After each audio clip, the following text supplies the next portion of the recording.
So I have a question. Um, my question is, if we were okay, so the Lord gave His only begotten Son to die for the sins of people. But then what I heard was that, um, Jesus, I only sent Jesus because Jesus had faith that he had faith in people and he believed in people. He believed that, if he go down and get to know them, then he would be able to change their minds or change who they are or change his father's mind. But at the same time, it's just like, so I heard that. I don't know where I heard that. It might have been in the Bible. We've been, fed so many sources from everywhere. It might be in the Bible, it might not be. I don't know. But then there's in the Bible, it mentions that it was probably in the children's Bible. I don't know because I used to read the children's Bible.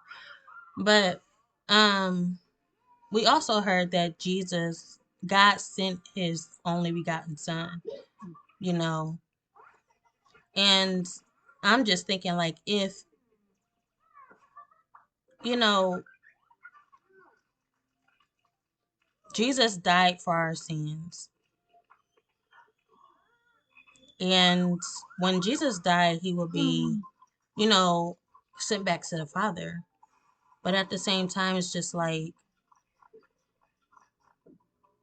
how would you feel if your mother or your father, sent you away for the people, gave you away to the people? Stop. Gave you away to the people. How would you feel? And you had so much love in a place that you used to be. Okay, so maybe I'm talking about Satan. Because okay, so he fell to the earth. Satan fell to the earth and um Satan loved this place, loved God and stuff like that. But Satan fell because he was a fallen angel. Obviously, something went wrong, or he was always, he always had bad behavior. He was not obedient, and I also heard that he was jealous of God at the same time. So he done all these things to take God's place, because he wanted the same power and authority that God had. So then, eventually Satan fell from heaven and became, he was imprisoned on earth. So therefore, it's just like, how, like, can you feel Satan's wrath, Satan's anger? You know, and I feel like we feel that because we are here on earth with Satan. We are here on earth with Satan. So therefore, we are taking in all of that, vengeance, that negativity, that aggression, that, that feeling of abandonment and betrayal. That's all Satan. Um, but when I was younger, honestly, I was like, you never I was thinking like you never gave Satan a chance. You know, Satan was all of these things that people are. And that is why Satan fell from heaven. Satan fell from God's kingdom because he had the intentions and motives of a person. He had the actions of a person. So therefore, you know what? That's why Satan fell. But like I said, as innocent as we are as children, we're only thinking like, um, children always think about, why wouldn't you give, Satan a chance just as you give people a chance? You give people a chance all the time. You give people chances. Why wouldn't you give Satan a chance? Satan had the most love for God. Satan was obviously, had that connection with God. He was Satan was the most closest to God, and that is why I feel like Satan fell, because everybody was jealous of that closeness, you know. And at the same time, when you close to another person, you become that close, and you see, obviously, just like a sibling, you will get jealous, you know, eventually. You will get jealous eventually of basically those people that's coming in between, the attention you're not getting, this and that, just jealous. But it's just like forgiveness, you know. But I feel like Satan was forgiven, and that's why he's basically the second of the kingdom. He's second of authority. This is his, obviously, if God didn't care, he wouldn't have gave Satan, you know, a kingdom of his own, the earth. But the point I am making is that if you felt this way as a person, just put your I don't mean to say this, but put yourself in Satan's shoes. Like, the one that you love the most, the one that you was so close to, eventually y'all got, you know, separated, or there was this, you know, you're separated for decades, for eras, and you never get to see this person again because, you know, of the place y'all are placed or position. I'm talking like it wasn't God's, you know, plan, or God is not in control of the situation. You take Satan back whenever he wants to, but Satan is in the pits of hell.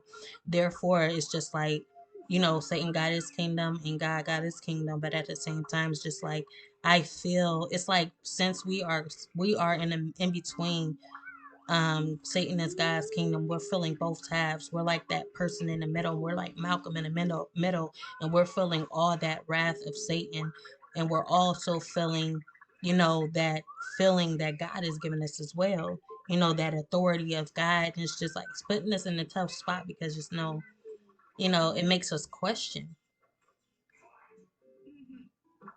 if you were in this position, how would you feel, you know, to be separated from, because of, you know, the world, to be separated based on your judgment. You know, I feel this way because of this reason. You know, I'm giving you all of these examples of why you put me here. You know, is the very reason why I'm here. You know, but you can forgive this. Basically, okay, so Jesus was more like in our position. So between Satan and God, Jesus will be in our position. Jesus is more so of, you know, kind of like us, you know. So Satan is jealous of Jesus. Just like Mufasa and Lion King, and Mufasa and what the freak was his name? Scar. So, and then Simba was the child, basically the son of God. Jesus, I mean, Simba played Jesus' role. So it's like Scar was all he was, you know, it all makes sense. The hyenas was those in the pits of hell, his little demons and stuff like that. But he was always attacking um Simba, you know, attacking the closest to God, attacking God's kingdom, attacking God's people, attacking God. No, you didn't. I'm gonna kick your butt. Put it back. See, I'm gonna whoop you. He is something else. Okay, so yeah. Um, so no, that's not a good job. You just took my charger.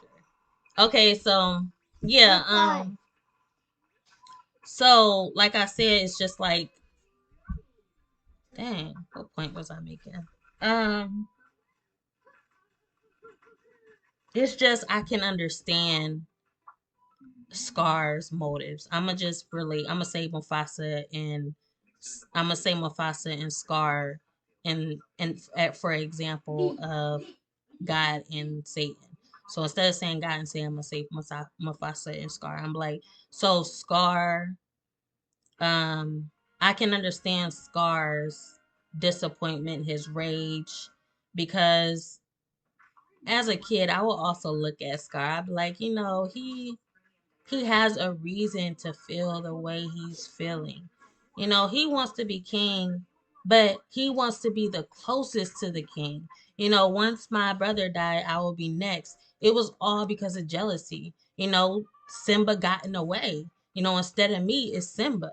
Anybody will feel some type of way about that. If I'm next to in the kingdom and then somebody comes in the way of that, it's just like I'm gonna do something to try to, sabotage that situation. Like I was next. If Simba hadn't came between Scar and Mufasa, would it have been the way it was? No. It was only that way when Simba came in between them. And that's how life is. When somebody get in the midst of a heart, it's like seeing that heart and then that broken line in the heart. That broken line is between, you know, that um that broken line is Christ in between Mufasa and Scar. So it's just like I said, I can understand Mufasa's frustration, but at the same and that I can understand why Mufasa will always be the problem, because Mufasa is always trying to interrogate the son of Christ, interrogate Simba.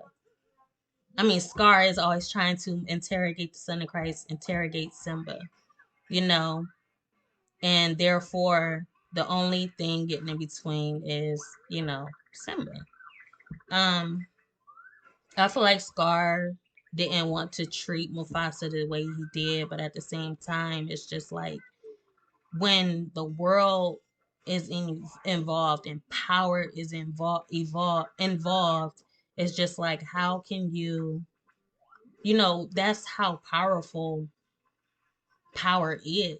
If you didn't have so much control and authority over a kingdom, this wouldn't be the case. If you wasn't called king, this would not be the case. But you can't control destiny, you know. So that's why Scar will always be separated from Mufasa's kingdom, because he can't get over all that people are now today. Jealous, envious, deceitful, they're interrogating, manipulating the situation. That's just how they are. And that is why, we are where we are in life, because we have that bad seed planted in our minds, you know. So yeah, I can see both sides of the story, and I can just put it together and just be like, you know what? It's just I don't know. Like you can be close to God, and you can be like the Son of Christ, and you can be closest to God's heart, and there will always be that pull away from God. I mean, away from God, and just know that is, that's the devil. And is there any way to fight that? No. There's no way to fight that. You know, the devil is just as powerful as God. The devil is a god,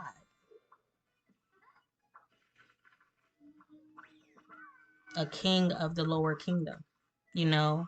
So it's like you're going against the devil is like going against God. So therefore, the only way you can defeat the devil is by being in God's presence. You and God together, you know? But at the same time, it's just like if you're in that position, the devil won't even attempt to attack you. But at the same time, if he does, he's attacking God and you at the same time, even though he don't want to attack the other, he has to, because you're put in a tough situation. So it's like the devil will always come after you, because the devil is trying to be in your position. If the devil was in your position, then there would be no battle. There will be no war between you two, because guess what? God, the devil is right where he wants to be. He just wants to be in your position. So there will always be this friction. I don't know. And that just came to mind. I had to freaking talk about that, but yeah, so I'm gonna go ahead and continue what I was doing. I will talk to y'all later. Bye.